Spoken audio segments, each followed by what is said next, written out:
कहानी की शुरुआत होती है मिया और निको नाम के एक कपल से, जहाँ से कि ये दोनों अपने देश से इलीगल तरह से भाग रहे थे। दरअसल ये लोग जिस देश में रह रहे थे वो देश अपने आसपास के देशों से काफी समय से युद्ध लड़ रहा था, जिस वजह से उस देश में धीरे धीरे खाने की कमी होने लगी। जिसके बाद उस देश की सरकार ने बूढ़ों, बच्चों और प्रेग्नेंट औरतों को मारना शुरू कर दिया ताकि खाने की कमी को रोका जा सके। और इसी वजह से मिया और निको ने अपनी बच्ची को भी खो दिया था और अब इसीलिए अपनी जान बचाने के लिए वो दोनों इस देश को छोड़कर यहाँ से भाग रहे थे। वो आयरलैंड की तरफ जा रहे थे। फिर अब इसके बाद जो उनका एजेंट होता है वो उन्हें ले जाकर एक कंटेनर में बैठा देता है, क्योंकि ये कंटेनर एक शिप से होते हुए आयरलैंड जाने वाले थे। यहाँ पर हम देखते हैं कि इस कंटेनर में मिया और निको के साथ और भी बहुत सारे लोग मौजूद थे, क्योंकि वो लोग भी इस देश को छोड़कर भाग रहे थे। और यहीं पर हमें ये भी पता लगता है कि मिया 9 महीने की प्रेग्नेंट है, यानी कि उसके डिलीवरी का टाइम आ गया है और वो कभी भी अपने बच्चे को जन्म दे सकती है। खैर उनका कंटेनर ट्रक से होता हुआ पोर्ट के पास पहुंच जाता है और यहाँ आते ही उस कंटेनर का दरवाजा खोल दिया जाता है। दरअसल इनका जो एजेंट था वो और भी लोगों को यहाँ से भगाकर ज्यादा पैसे कमाना चाहता था, इसलिए वो ज्यादा लोगों को इस कंटेनर में भर देता है। और अब यहाँ इसी बीच मिया और निको भी बिछड़ जाते हैं और निको को मजबूरी में दूसरे कंटेनर में जाना पड़ता है। अब ऐसा होने के बाद मिया बहुत ज्यादा डर जाती है और अपने कंटेनर के बंद हो जाने के बाद वो निको को फोन करती है। यहाँ पर निको उसकी हिम्मत बढ़ाता है, वो उससे कहता है कि तुम अपनी हिम्मत मत हारना, जैसे ये कंटेनर एक बार शिप पर पहुंच जाएंगे मैं तुम्हारे पास पहुंच जाऊंगा और मेरा ट्रक अभी भी तुम्हारे पीछे ही है।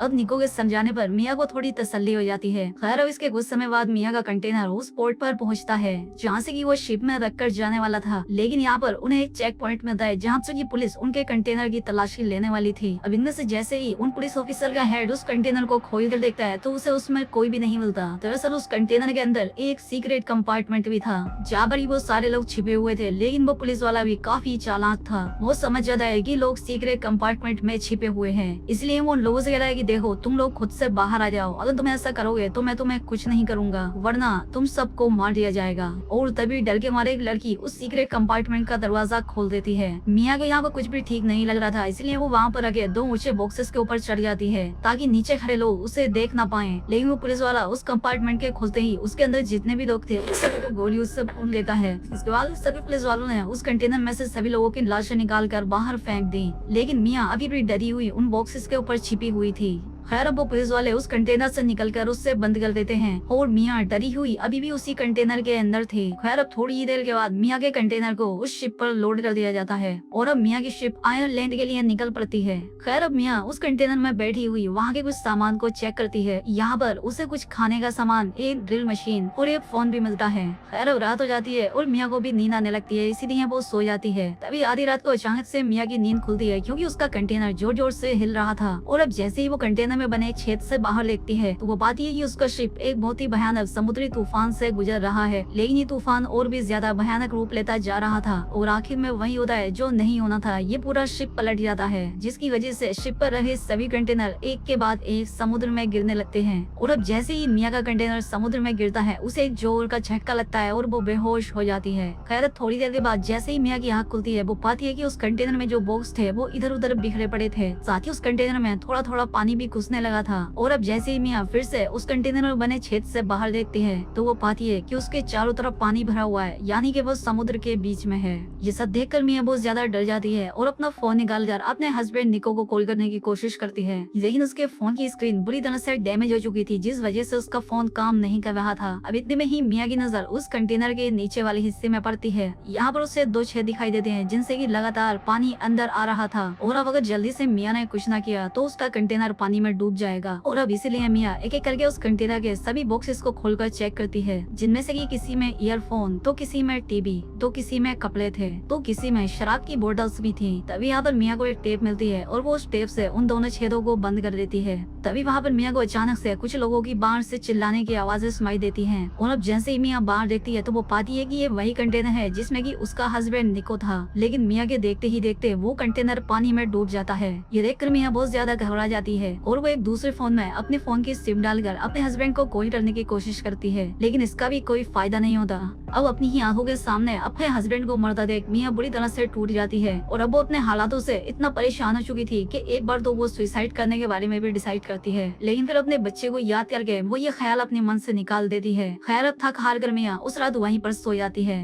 अब अगली सुबह मियाँ की जैसे ही आँख खुलती है वो पाती है कि अब उसके कंटेनर में और भी ज्यादा पानी भर गया है। दरअसल उस टेप का कुछ खास असर नहीं हुआ था, वो गलकर फट गया था। और अब इसीलिए इस बार मियाँ उन प्लास्टिक बॉक्सेस से रबर निकालकर उन छेदों को भर देती है, जिससे कंटेनर में पानी आना बंद हो जाता है। जिसके बाद मियाँ यहाँ पर अपना कुछ जुगाड़ लगाकर कंटेनर के अंदर आए पानी को बाहर निकालने की कोशिश करती है। तभी मियाँ के दूसरे फोन पर एक अननोन नंबर से कॉल आती है और ये कॉल उसके हस्बैंड निको का था। निको उससे बताता है कि वो शिप पर था ही नहीं जिसमें तुम्हारा कंटेनर था। और ये सुनकर मियाँ को बहुत अच्छा लगता है और अब मियाँ अपने हस्बैंड को बताती है कि मैं भी शिप पर नहीं हूँ, बल्कि मेरा कंटेनर समुद्र में गिर गया है। जिसके बाद निको मियाँ से वादा करता है कि वो हर हाल में उसे बचाने के लिए आएगा। निको का फोन रखते ही मियाँ के पेट में दर्द शुरू हो जाता है, जिसका मतलब अब ये था कि मियाँ आप किसी भी वक्त अपने बच्चे को जन्म देने वाली थी। तभी हम देखते हैं कि समुद्र में एक भयंकर तूफान उठ रहा है और वो तूफान अपना पूरा असर उस कंटेनर पर भी दिखा रहा था, जहाँ बल्कि वो पूरा कंटेनर उस तूफान की वजह से जोर जोर से हिल रहा था और साथ ही साथ तेजी से उस कंटेनर में पानी भी भरता जा रहा था। और इस सब के बीच ही मियाँ अपनी एक बेटी को जन्म देती है, जिसका नाम वो नोआ रखती है। और मियाँ अपने इतने कठिन समय में भी किसी तरह से उस बच्ची को संभालती है। खैर किसी तरह से सुबह हो जाती है और हम देखते हैं कि नोआ रोना बंद ही नहीं कर रही थी और साथ ही साथ अब मियाँ का खाना भी खत्म होने वाला था। खैर अब तभी मियाँ को यहाँ पर एक आइडिया आता है कि क्यों ना वो उस ड्रिल मशीन से इस कंटेनर की छत पर एक छेद बना दे,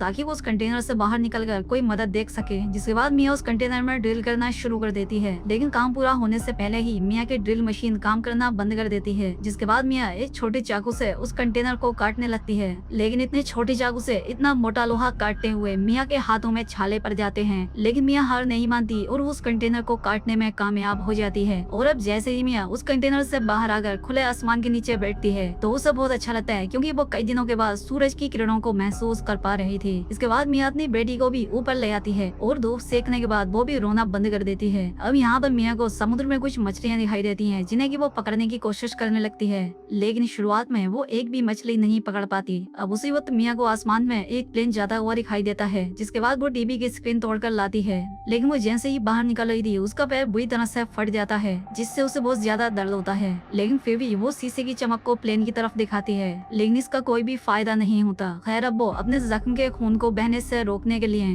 पहले तो उसे शराब से साफ करती है और इसके बाद अपने जख्म को सिल देती है, और ऐसा करने से मियाँ को बहुत दर्द होता है। तभी यहाँ पर मियाँ को एक आइडिया आता है कि क्यों ना उन ईयरफोन केबल से वो एक जाल बना ले, जिससे कि उन मछलियों को आसानी से पकड़ सके। और अब मियाँ ऐसा ही करती है, वही जाल तैयार करती है और अब ऐसा करने से वो आसानी से मछलियाँ पकड़ पा रही थी। अब मियाँ के खाने का इंतजाम मछलियों से हो जाता था और पीने के लिए वो बारिश का पानी इकट्ठा करती थी और ये सब खाकर वो अपनी बेटी को दूध पिलाती थी। अब ऐसा ही करते करते मियाँ के दिन यहाँ पर बीतते जा रहे थे, लेकिन हर बीतते दिन के साथ अब उसकी हिम्मत भी टूटती जा रही थी, क्योंकि मियाँ को ये समझ नहीं आ रहा था कि आखिर ये सब कब तक चलेगा। तभी एक रात मियाँ को निको का फोन आता है, जहाँ पर वो सब बताता है कि मैं एक शिप से तुम्हारे पास आ रहा था कि तभी मुझे पुलिस ने पकड़ लिया और पुलिस से भागते हुए उन्होंने मुझे शूट कर दिया और इसीलिए मेरा बहुत ज्यादा खून बह चुका है। वो मियाँ से माफी मांगते हुए रहता है कि मियाँ मैं तुम्हें बचाने नहीं आ सकता, लेकिन तुम हिम्मत मत हारना, तुम्हें खुद मुझ तक आना होगा। अब जाने से पहले मियाँ निको की उसकी बेटी नोआ से बात कराती है और फिर उसके फोन की बैटरी खत्म हो जाती है। अब ये सब सुनने के बाद मियाँ और भी ज्यादा टूट जाती है, क्योंकि उसे अब समझ नहीं आ रहा था कि वो करे तो क्या करे।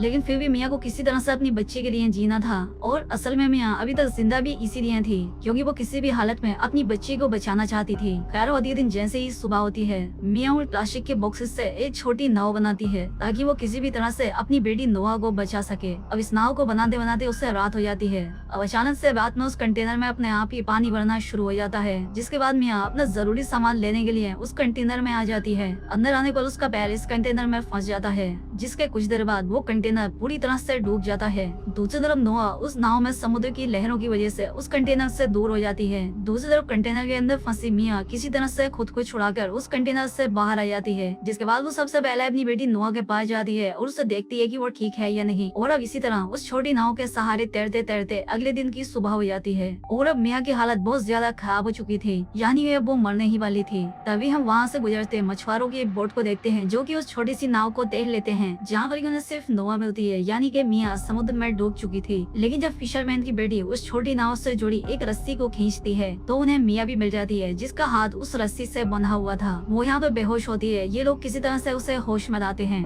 और मिस जैसी ही होश में आती है वो सबसे पहले अपनी बच्ची को पूछती है, जहाँ पर वो देखती है कि वो आखिरकार आयरलैंड पहुँच चुकी है, क्योंकि वो मछुआरे भी आयरलैंड के ही थे। और लगभग इस तरह से मुश्किलों का सामना करते हुए न सिर्फ मियाँ ने अपनी खुद की जान बचाई, बल्कि की अपनी बेटी की भी। तो ये थी 2023 में आई फिल्म नोवेयर की पूरी कहानी। तो दोस्तों उम्मीद करता हूँ कि आपको एक्सप्लेनेशन पसंद आई होगी। वीडियो अच्छी लगी हो तो कमेंट करके जरूर बताएं और अगर चैनल पर पहली बार आए तो चैनल को सब्सक्राइब भी कर लें। मिलते हैं हमारी अगली वीडियो में।